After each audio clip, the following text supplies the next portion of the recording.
mais je pense que nous aussi notre défense est très solide. On a pris ñu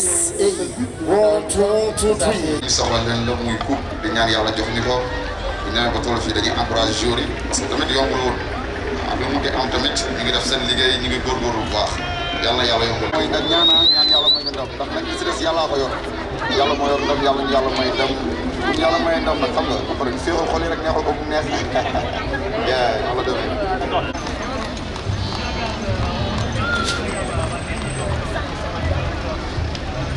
On a pris nos pâtes à tartiner, mon choco, qui n'est plus du tout. ku si nekk si yéen aussi lépp lu muy liggéey yàlla dafa ko si taw fii waa SDE consultation maa ngi def yàlla may ndam yàlla ñu yàlla donc yàlla may ndam yëngal ñu bu la woote ambiance bu yàlla may ndam man dañuy jàll fii rek incha allah woote ñu jàmm ak ambiance yëngal bu mu yëngu waa incha allah.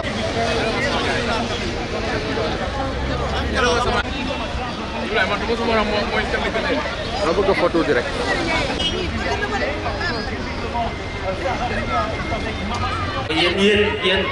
yéen jàngoo leen de mokkal ngeen seen table de multiplication. Sur le poteau, ça veut dire qu'on était déjà prêt. Il faut être prêt au coup de sifflet de l'arbitre et être aller jusqu'au bout, c'est-à-dire ça commence par le coup de sifflet de l'arbitre et ça se termine nécessairement par des efforts et une compétition à tout moment et que effectivement le pays les a. di la bëggee bu baax a baax di nuyu ñu toog si plateau bi yëpp di bëggee Sénégal. On n'a pas vu cette folie. Les garçons sont restés juste dans la limite et dans la modestie, prêts maintenant à aller au combat. Et vous voyez, effectivement, l'échauffement, c'est dit. wax leen ñu loo leen bëgg ñàkk jël coupe moo ñu yee.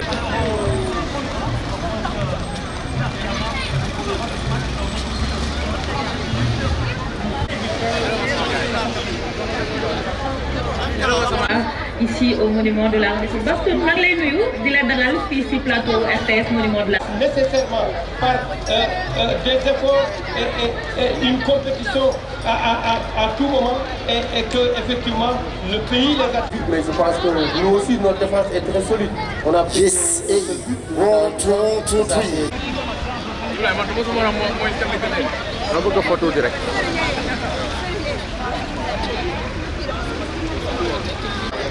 ku si nekk si yéen aussi lépp lu muy liggéey yàlla dafa ko si taw fii waa SDE consultation maa ngi def bëggee laaj. On n'a pas vu cette folie. Les garçons sont restés juste dans la limite et dans la modestie, prêts maintenant à aller au combat. Et vous voyez, effectivement, l'échauffement, c'est dit. bu la woote ambiance bu yàlla may ndam man dañuy jàll fii rek incha allah woote ñu jàmm ak ambiance yëngal bu mu yëngu waa incha allah. ku si nekk si yéen aussi lépp lu muy liggéey yàlla dafa ko si taw fii waa SDE consultation maa ngi def bëggee laaj. Mais je pense que nous aussi notre défense est très solide. On a pris ñu soxla leen la muy coupe di ñaan yàlla jox ñu ko bu ñëwee ba toll fii dañuy encouragé joueurs yi parce que tamit yombul woon lu mu ngi am tamit ñu ngi def seen liggéey ñu ngi góorgóorlu bu baax yàlla na yàlla yombal. mooy nga ñaan yàlla may nga ndam ndax nag li si des yàllaa ko yor yàlla moo yor ndam yàlla may ndam bu ñu yàlla may ndam nag xam nga ba pare ñu séexal xol yi rek neexal ko bu neex yàlla def.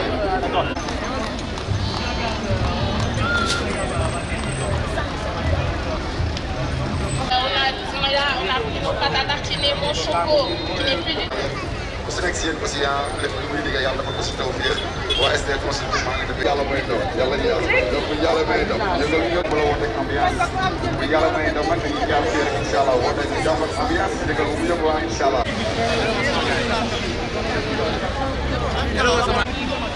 Ibrahima man du ma sa morom mooy kenn ma bëgg a photo di rek.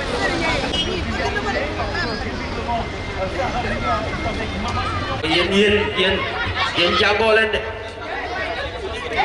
mokkal ngeen seen table de multiplication. sur le poteau, ça veut dire qu'on était déjà prêt. Il faut être prêt au coup de sifflet de l'arbitre et être aller jusqu'au bout, c'est-à-dire ça commence par le coup de sifflet de l'arbitre et ça se termine nécessairement par des efforts et une compétition à tout moment et que effectivement le pays les a. di la bëggee bu baax a baax di nuyu ñu toog si plateau bi yëpp di bëggee Sénégal. On n'a pas vu cette folie. Les garçons sont restés juste dans la limite et dans la modestie, prêts maintenant à aller au combat. Et vous voyez, effectivement, l'échauffement, c'est dit. wax leen ñu loo leen bëgg ñàkk jël coupe moo ñu yee.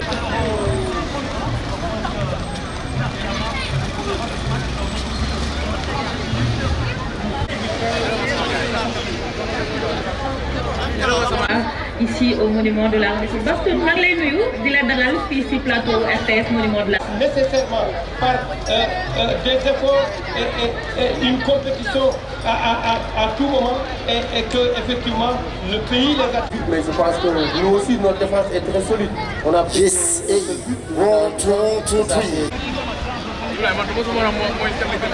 ma bëgg a photo direct.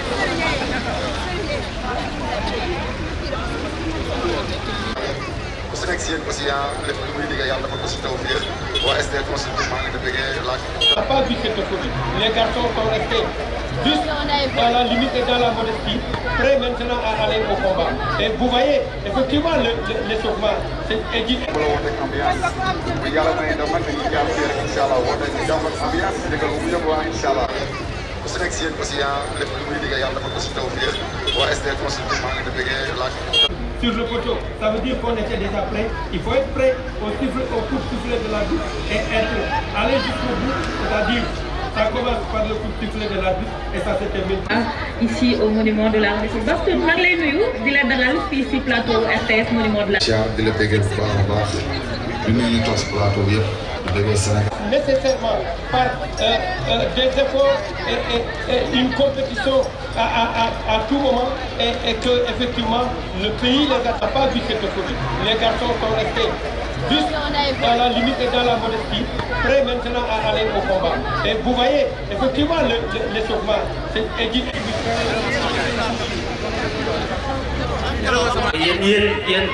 yéen jàngoo leen de bokkal ngeen seen table de multiplication wax leen ñu loo leen bëgg ñàkk jël ko moo ñu yee. yàlla may doom yàlla ñu yàlla may doom yàlla may doom yëngal ñu. On a pris mon pâte à tartiner, mon choco, qui n'est plus du mais je pense que nous aussi notre défense est très solide. On a pris ñu soxla leen la muy coupe di ñaan yàlla jox ñu ko di ñaan ba toll fii dañuy encouragé joueurs yi parce que tamit yombul woon lu mu ngi am tamit ñu ngi def seen liggéey ñu ngi góorgóorlu bu baax yàlla na yàlla yombal. mooy nag ñaan yàlla may ñu ndam ndax nag li si des yàllaa ko yor yàlla moo yor ndam yàlla ñu yàlla may ndam bu yàlla may ndam nag xam nga après féexal xol yi rek neexal ko bu neex yàlla demee. Nécessairement par des efforts et une compétition à tout moment et que effectivement le pays les a. Sur le poteau, ça veut dire qu'on était déjà prêt. Il faut être prêt au coup de sifflet de l'arbitre et aller jusqu'au bout, c'est-à-dire ça commence par le coup de sifflet de l'arbitre et ça se termine. On n'a pas vu cette folie. Les garçons sont restés juste dans la limite et dans la modestie, prêts maintenant à aller au combat. Et vous voyez, effectivement l'échauffement, c'est édité. ku si nekk si yéen aussi lépp lu muy liggéey yàlla dafa ko si taw fii waa SDE consulting. Thiar di la bëggee bu baax a baax di nuyu ñu toog si plateau bi yëpp di bëggee Sénégal. On a pris mon pâte à tartiner, mon choco, qui n'est plus du yéen jàngoo leen de bokkal ngeen seen table de multiplication. bu la wooteeg ambiance bu yàlla may ndam man dañuy jàpp fii rek incha allah woote ñu jàmm ak ambiance dëggal bu mu yëngu waa incha allah. wax leen ñu loo leen bëgg ñàkk jël ko moo ñu yee. ma bëgg a photo direct.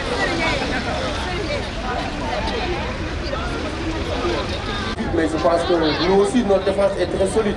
On a pris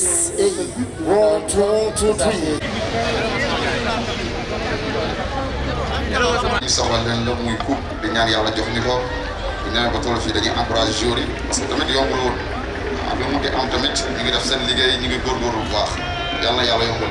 Sur le poteau, ça veut dire qu'on était déjà prêt. Il faut être prêt au coup de sifflet de l'arbitre et aller jusqu'au bout, c'est-à-dire ça commence par le coup de sifflet de l'arbitre et ça se termine. wax leen ñu loo leen bëgg ñàkk jël ko moo ñu yee. Nécessairement par des efforts et une compétition à tout moment et que effectivement le pays les a pas vu cette folie. Les garçons sont restés juste dans la limite et dans la modestie, prêts maintenant à aller au combat. Et vous voyez, effectivement l'échauffement, c'est édité.